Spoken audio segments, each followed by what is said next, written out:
Hello दोस्तों, exam target परिवार में आप सभी का स्वागत है। आज हम भारत के प्रमुख पर्वतों के बारे में अध्ययन करेंगे, जिसमें हम देखेंगे कि भारत के प्रमुख पर्वत कौन कौन से हैं, उसका विस्तार कहां से कहां तक हुआ है और उनका जो औसत ऊंचाई है, लंबाई है, वो कितने किलोमीटर। आइए हम भारत के प्रमुख पर्वतों के बारे में अध्ययन करते हैं। उसमें हम डिवाइडेशन अपने अध्ययन अनुसार करेंगे। जैसे पहला है उत्तर भारत के पर्वत, मध्य भारत के पर्वत, दक्षिण भारत के पर्वत, पूर्वी घाट के पर्वत, पश्चिमी घाट और पूर्वांचल की पहाड़ियां। तो इस प्रकार हमने इसे 6 डिवीजन में डिवाइड किया है। तो इसमें सबसे पहले जिसका अध्ययन करेंगे वो है उत्तर भारत का पर्वत। कौन सा? उत्तर भारत का पर्वत। इसमें हम देखेंगे 2 प्रमुख पर्वत आते हैं। कौन कौन से? एक है हमारा ट्रांस हिमालय और एक है हमारा ग्रेट हिमालय। देखिए कौन कौन से आते हैं, 2 हैं। पहला है ट्रांस हिमालय और दूसरा है ग्रेट हिमालय। ग्रेट हिमालय। इन सब का अध्ययन करने से पहले हम देखेंगे कि हिमालय की उत्पत्ति कैसे हुई। क्या उत्पत्ति? हिमालय कैसे बना? तो देखते हैं। कुछ समय पहले हमारा जो पृथ्वी था उसमें 2 भाग थे। एक था महाद्वीपीय भाग, एक था महासागरीय भाग। जो महाद्वीपीय भाग था उसे हम पैंजिया के नाम से जानते थे। किस नाम से जानते थे? पैंजिया के नाम से जानते थे। और जो हमारा दूसरा था महासागरीय भाग, इसे हम पैंथालसा कहते थे। पैंथालसा कहते थे। कुछ समय बाद जो हमारा ये पैंजिया है, महाद्वीपीय भाग है, ये 2 भागों में टूटा।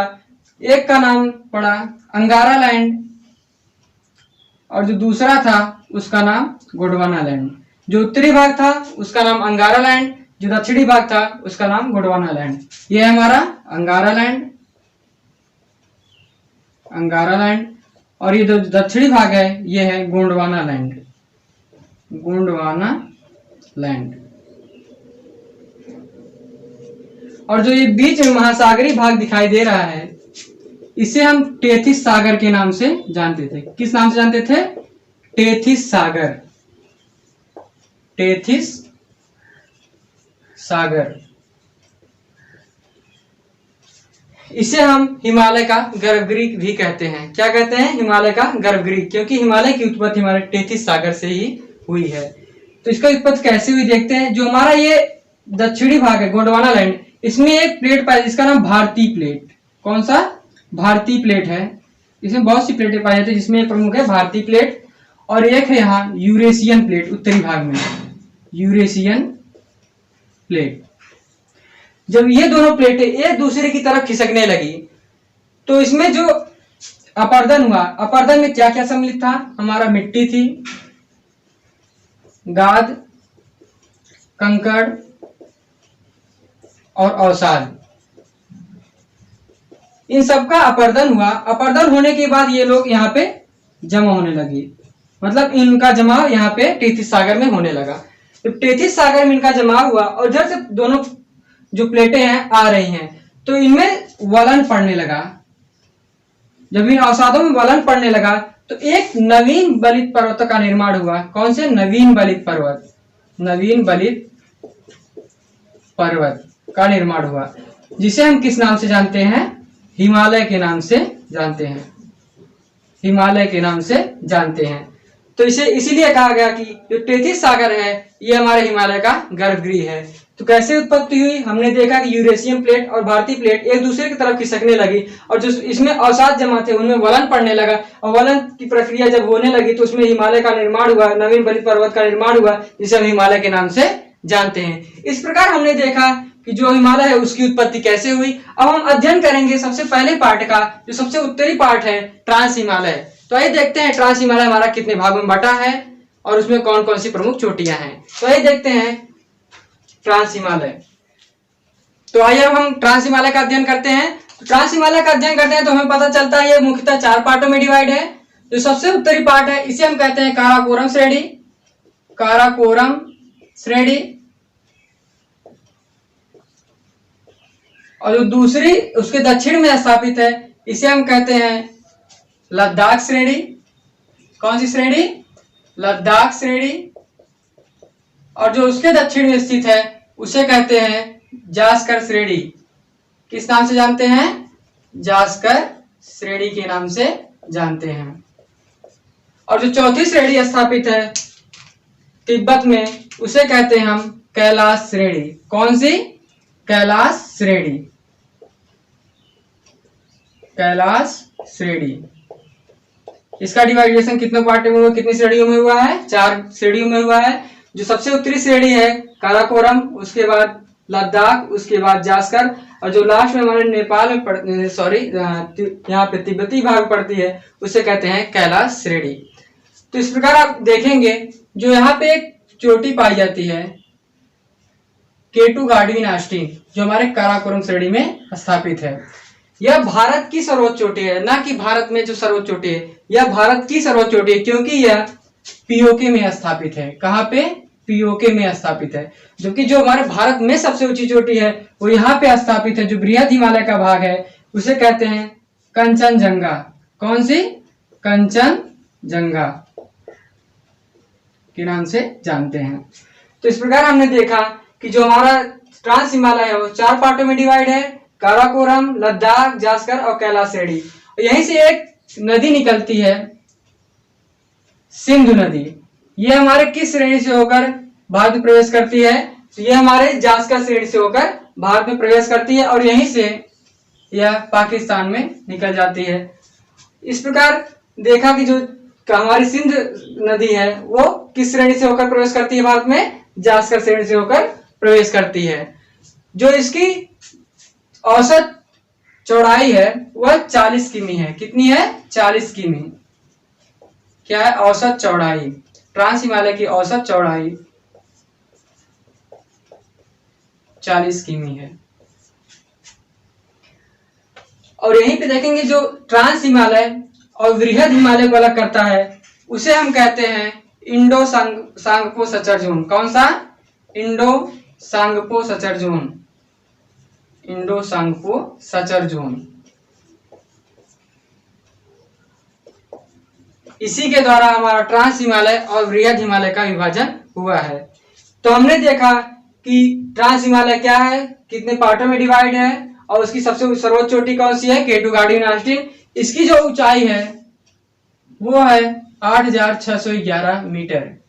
कितनी है? 8611 मीटर। तो हमने अब ट्रांस हिमालय का अध्ययन कर लिया। अब हम करेंगे ग्रेट हिमालय का अध्ययन। तो हमने ट्रांस हिमालय का अध्ययन कर लिया, अब हम अध्ययन करेंगे ग्रेट हिमालय का। जो ग्रेट हिमालय है हमारा प्रमुखतः 3 भागों में डिवाइड है। कौन कौन से? एक है हमारा वृहद हिमालय जो सबसे उत्तर में स्थापित है, उसके जो दक्षिण में स्थापित है उसे कहते हैं लघु हिमालय या मध्य हिमालय, और जो सबसे नीचे स्थापित है जिसकी ऊंचाई सबसे कम है वो है हमारा शिवालिक हिमालय। तो आइए देखते हैं इनका डिवाइडेशन। तो सबसे पहले है वो है वृहद हिमालय। वृहद हिमालय। उसके बाद जो दूसरे नंबर पे है उसके दक्षिण में वो है मध्य हिमालय या लघु हिमालय, मध्य या लघु हिमालय। और जो तीसरा है उसे कहते हैं शिवालिक या वाय हिमालय। शिवालिक हिमालय या वाय हिमालय। तो इसमें सबसे पहले हम देखेंगे वृहद हिमालय के बारे में। तो ये जो हमारा दिख रहा है ये है हमारा वृहद हिमालय। इसका विस्तार सिंधु नदी से लेकर ब्रह्मपुत्र नदी तक है, या कह सकते हैं कि जम्मू कश्मीर से लेकर अरुणाचल प्रदेश तक यह फैला हुआ है, या कह सकते हैं कि पश्चिम में नंगा पर्वत से लेकर पूरब में नामचा बारवा पर्वत तक यह विस्तृत है। जो इसकी औसत ऊंचाई है वो है 6100 मीटर। कितनी है? औसत ऊंचाई 6100 मीटर। उसके बाद अगर हम इसकी लंबाई की बात करें तो जो लंबाई इसकी है वो है 2500 किलोमीटर। कितनी है? 2500 किलोमीटर। तो इस प्रकार हमने देखा जो इसकी औसत ऊंचाई है वह है 6100 मीटर, जो इसकी लंबाई है वह है 2500 किलोमीटर, और जो हम देखेंगे इसके बाद ये है इसकी चौड़ाई। तो चौड़ाई औसतन है 25 किलोमीटर। कितनी है? 25 किलोमीटर। और जो इसका ढाल है बहुत ही तीव्र है। कैसा है इसका ढाल? बहुत ही तीव्र है। इसके बाद हम देखेंगे जो ये हमारा वृहद हिमालय बना है वो किससे मिलकर बना है, उसका आंतरिक भाग जो है किससे मिलकर बना है और पार्श्व भाग किससे बना है। तो इसमें देखें जो हमारा आंतरिक भाग का निर्माण हुआ है वो ग्रेनाइट, शिस्ट और नीस से मिलके हुआ बना है, और जो इसका पार्श्व भाग है वह कायांतरिक कायांतरित अवसादी चट्टानों से हुआ है। किससे? कायांतरित अवसादी चट्टानों से हुआ है। इसमें प्रमुख बात यह है कि जो विश्व की प्रमुख 3 चोटियां जो ऊंचाई में सबसे अधिक हैं वो इस बृहद हिमालय में ही स्थापित हैं। कौन कौन सी? जो पहली है सबसे ऊंची चोटी विश्व की है, नेपाल में स्थित है, इसे कहते हैं mount Everest. Mount Everest.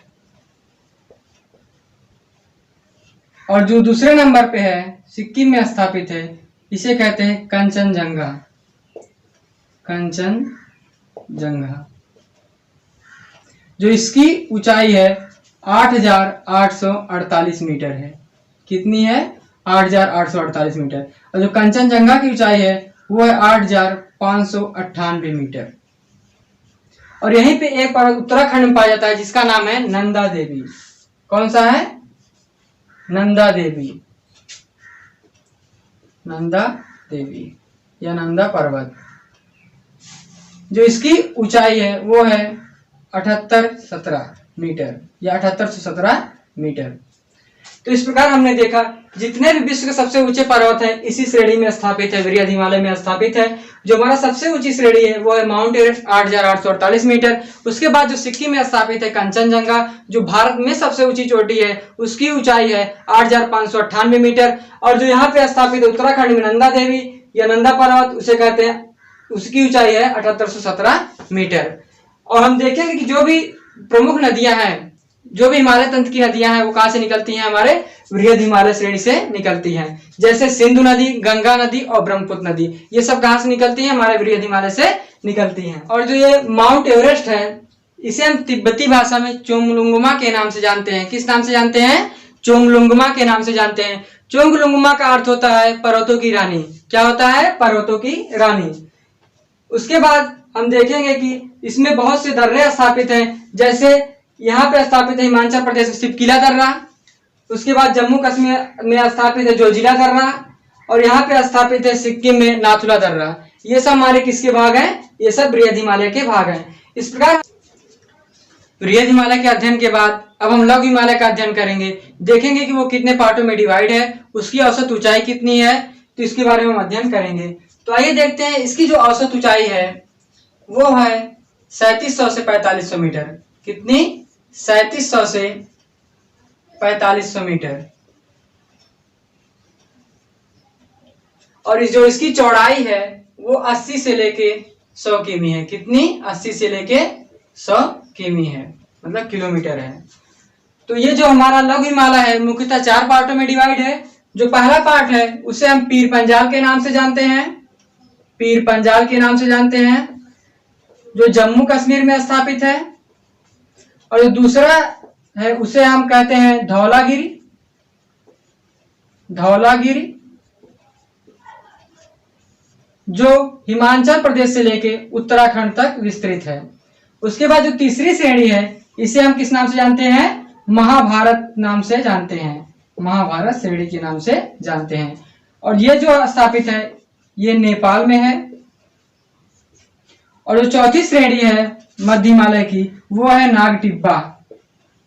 Nag Tibba श्रेणी ये कहां पे है? ये भी नेपाल में स्थापित है। इस प्रकार हमने देखा जो इसका डिवाइडेशन हुआ है 4 पार्ट्स में हुआ है। पहला है पीर पंजाल, दूसरा है धौलागिरी, तीसरा है महाभारत और चौथा है नागटिब्बा। इसमें जो सबसे ऊंची चोटी है वो है धौलागिरी। कितनी है? 1350 मीटर। कितनी है? 1350 मीटर। धौलागिरी श्रेणी सबसे ऊंची चोटी ये है 1350 मीटर। इसमें लघु हिमालय में जम्मू कश्मीर में पर्वतीय ढालों के सहारे घास के मैदान पाए जाते हैं जिन्हें हम कहते हैं मर्ग। क्या कहते हैं? मर्ग के नाम से जानते हैं। किस नाम से जानते हैं? मर्ग के नाम से जानते हैं। जैसे गुलमर्ग,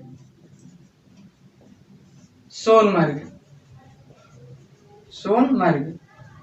और यही घास के मैदान जो उत्तराखंड में पाए जाते हैं इन्हें हम कहते हैं बुग्याल या पयार। किस नाम से जानते हैं? बुग्याल या पयार के नाम से जानते हैं। ये हमारे एग्जाम में पूछा जाता है, बुग्याल या पयार कि जो पर्वतीय ढाल के सारे लघु हिमालय के पार्ट्स हैं और बृहद हिमालय के पार्ट्स हैं, उन दोनों के बीच में एक घास का मैदान पाया जाता है, जिसे जम्मू कश्मीर में हम किस नाम से जानते हैं? गुलमर्ग या सोनमर्ग के नाम से जानते हैं। और वही घास के मैदान उत्तराखंड में पाए जाते हैं, उन्हें हम बुग्याल प्यार के नाम से जानते हैं। यहाँ पे हिल स्टेशन पाए जाते हैं, यहीं पे क्या पाए जाते हैं? हिल स्टेशन पाए जाते हैं या स्वास्थ्यवर्धक स्थल पाए जाते हैं, जिसमें हमारा मंसूरी, नैनीताल, दार्जिलिंग ये सब प्रमुखता है। तो लघु हिमालय का अध्ययन करने के बाद अब हम अध्ययन कर रहे हैं वाय हिमालय या शिवालिक हिमालय का।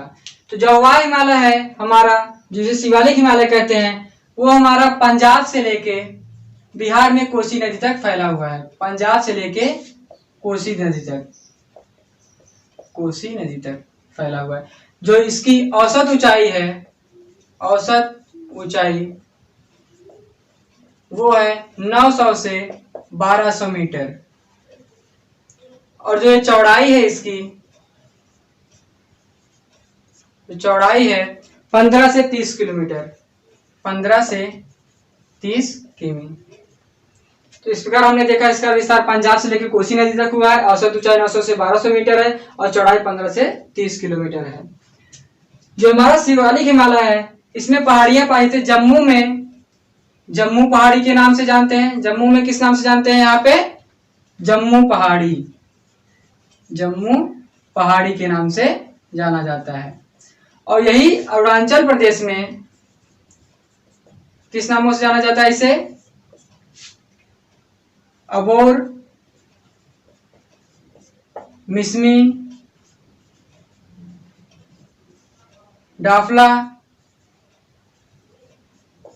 इन नामों से जाना जाता है। जम्मू में इसे जम्मू पहाड़ी, अरुणाचल प्रदेश में अमोर, मिसमी, डाफला के नाम से जाना जाता है। इसके बीच में लघु हिमालय और जो शिवालिक हिमालय है, इसके बीच में घाटियां पाई जाती हैं। क्या पाई जाती हैं? घाटियां पाई जाती हैं, जिन्हें हम पूरब में द्वार के नाम से जानते हैं।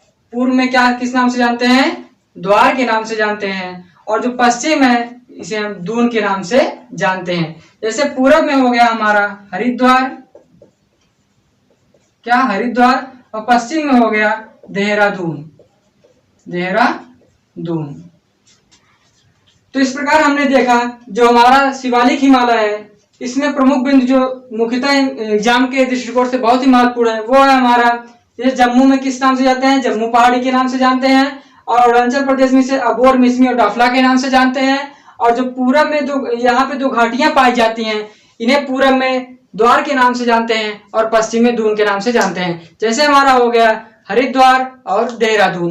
और जो इन दोनों को अलग करता है, जो हमारा लघु हिमालय है और शिवालिक हिमालय है, इन दोनों को जो अलग करता है उसे मेन बाउंड्री फॉल्ट के नाम से जानते हैं। किस नाम से जानते हैं? मेन बाउंड्री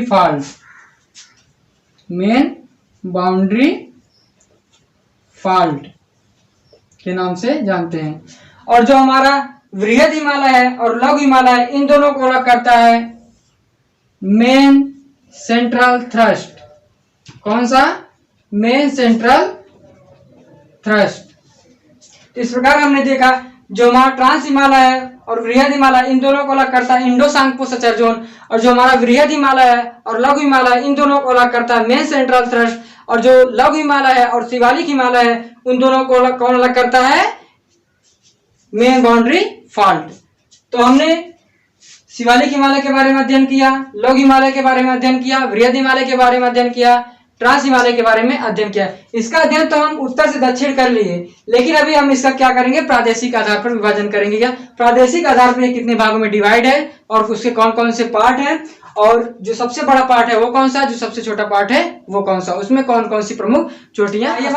जो भारत के प्रमुख पर्वत है, इसमें हमने देखा कि जो हिमालय है उसका डिवीजन कैसे हुआ उत्तर से दक्षिण। अब हम इसका जो हिमालय है इसका प्रादेशिक आधार पर विभाजन देखेंगे। तो प्रादेशिक आधार पर विभाजन देखने पर हमें पता चलता है कि ये 4 प्रमुख भागों में डिवाइड है। कौन कौन से? एक है हमारा पंजाब हिमालय, जो सिंधु से लेके सतलज नदी तक विस्तृत है। दूसरा है हमारा कुमायूं हिमालय, जो सतलज से लेके काली नदी तक है। तीसरा है हमारा नेपाल हिमालय, जो काली से लेकर तीस्ता तक विस्तृत है। और चौथा है हमारा असम हिमालय, ये तीस्ता से लेके ब्रह्मपुत्र नदी तक है, ब्रह्मपुत्र नदी तक है। इसमें जो पंजाब हिमालय है उसकी टोटल लंबाई है 560 किलोमीटर। जो कुमाऊं हिमालय है उसकी लंबाई 320 किलोमीटर। और नेपाल हिमालय की लंबाई है 800 किलोमीटर। और असम हिमालय की लंबाई है 720 किलोमीटर। इसमें जो सबसे लंबा पार्ट है, वो कौन सा है? नेपाल हिमालय का है। कितना है? 800 किलोमीटर है। और नेपाल हिमालय में ही हमारी सबसे ऊंची चोटी माउंट एवरेस्ट पाई जाती है। कौन? विश्व की सबसे ऊंची चोटी, या कह सकते हैं भारत की सबसे ऊंची चोटी या विश्व की सबसे ऊंची चोटी कहां पाई जाती है? नेपाल हिमालय में पाई जाती है, माउंट एवरेस्ट, माउंट एवरेस्ट।